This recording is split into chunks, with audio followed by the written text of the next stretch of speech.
So tonight we are honored to have Pierre today. Pierre is our deputy CEO at Orange Group, and he wants to give you a little bit of overview of what we do here and why we do it. So Pierre, you on.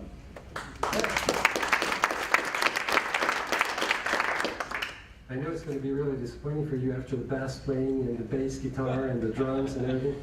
But anyway, so I was thinking, watching those demos, it's good to feel useful sometimes in your life. And you know, as incumbents in telecom world, sometimes you're criticized or people say there should be more competition, you are old, you're wary, you're not. And this time I feel, yeah, a lot of people are waiting for us to roll out new networks, more bandwidths, more fiber, because the usages are there, or the plans are there, the dreams are there. So it's very, very good and brings you a lot of energy to hear you guys. So who are we? We are a leading network operator for mobile, broadband, internet, and fixed line serving. Maybe not so well known in the US because we're not operators here in the US, except in the enterprise world. But I can tell you that in 24 countries in the world, people know of Orange, and are users and happy customers of our company. Why do we want to be part of that? Because we are part of that, actually. We are the ones building the networks. Our core business is really not distributing ice cream or you know, which is great, by the way, but I don't know how it would work on fiber, but it's about building networks for fixed, mobile, and business services. And we are here to talk about one of the things that are the most interesting, I would say, in our lives today, which is ultra-fast broadband. We already are people rolling out fiber and deploying fiber in several countries, as maybe you've seen on the previous chart, but we have over 500 customers by 2014, by the end of 2014 in France, 3 million eligible households today.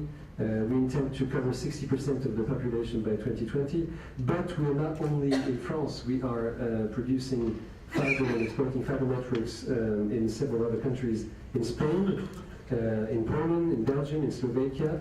And France is, of course, one of the main markets for us. About 50% of our turnover comes from France, and we have someone from the team here deploying fiber, and we've had a great success, actually, in deploying fiber. First of all, because we deploy fiber much more than our competitors, and you know, it's an open game. They could deploy more if they wanted, actually. They chose to do something else, I guess, with their money, but we decided to roll out fiber. And we found out that it was extremely useful for the country, and also extremely useful for us, because whenever we deploy fiber, we are facing several very interesting consequences. People tend to use more of other services that fiber can bring to them, so they spend actually more money with us, which is great when you're in the business of generating revenues to produce capex and to produce a good service for the people. We find out that when they use fiber, they tend to subscribe to 4G mobile networks more often. There's a certain number of people that get used to, you know, no latency, speed, bandwidths, the quality of the service, so they go to 4G, which is also interesting for us. And also we find out that, as in the old days people would say, every technology produces social effects. And we find out that when people have access to fiber, they do things, they do stuff, as we've just seen, which was not completely expected and which is very, very important. So the growth in our fiber business represents the future for us. Why being in the Silicon Valley? Why is it so important for us? Of course, this place is a leading hub for high-tech innovation and development. As it was mentioned by David, we've been in the Valley for several years now, 14 years I think overall, more than 15 years. We meet with Fiberless startups a year, and we have created Orange Fab. It was created here, I think, by Georges and his team, and it's been now exported to several other countries. And we have this Orange Fab Accelerator, and Season 4 was announced yesterday. A lot of companies work with us and are used now to working with us in this field. Why do we have, I think I said already how much interest we have in ultra-fast broadband. It is true that it helps build the future, it helps create innovation. We have launched in France also another thing which was of extreme interest to us. It's a city called Palaiseau actually, in which we just took out the copper completely. So it's a city with no more copper left in the ground. And so we, it took us some time. It was a bit difficult to convince everybody, in not only the municipality, but every single individual, actually every school, every social office, to be deprived of copper and to be using the fiber. So now it's a completely fiber city, and we found out that people, use fiber and its capacity of upload and download in a way that we didn't expect. For instance, they upload many more pictures than we would have thought they would. They send these contents to their family, to their friends. So they make stuff that we didn't see in other ADSL, in our old ADSL world. And so it's very promising because it shows that people tend to tame, I would say, the technology and make it their own and make many uses that were not foreseeable. So today we know that fiber users consume more content. We've seen that.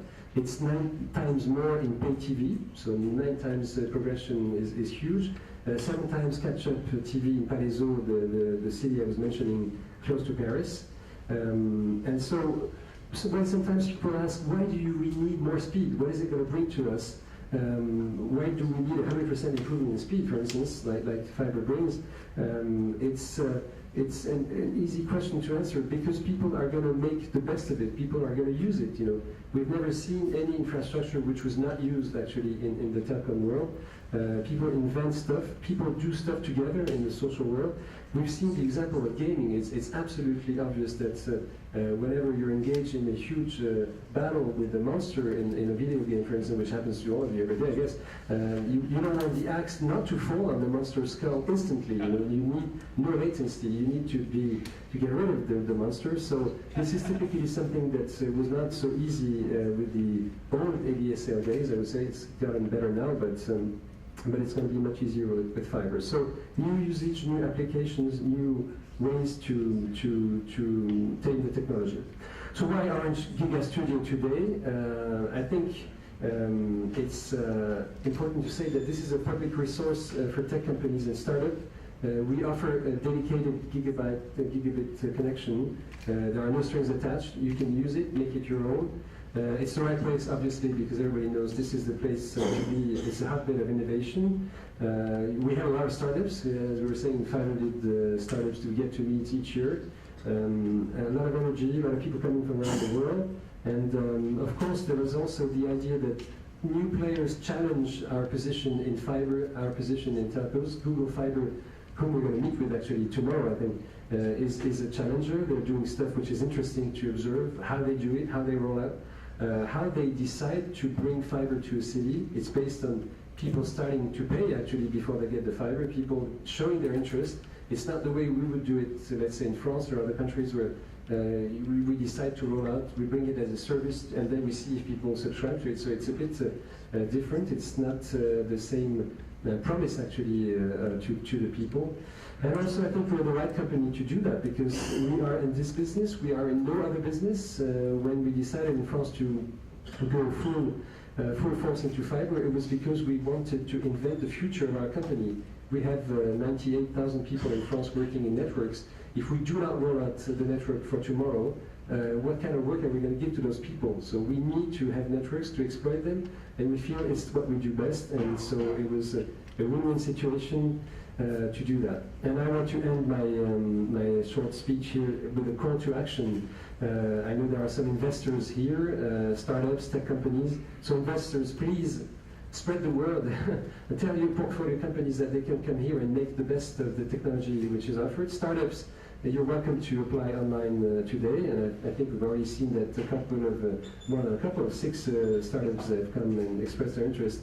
And tech companies, I encourage you to think about how your product can offer an even better experience by benefiting from a far better connection. Thank you very much to all of you.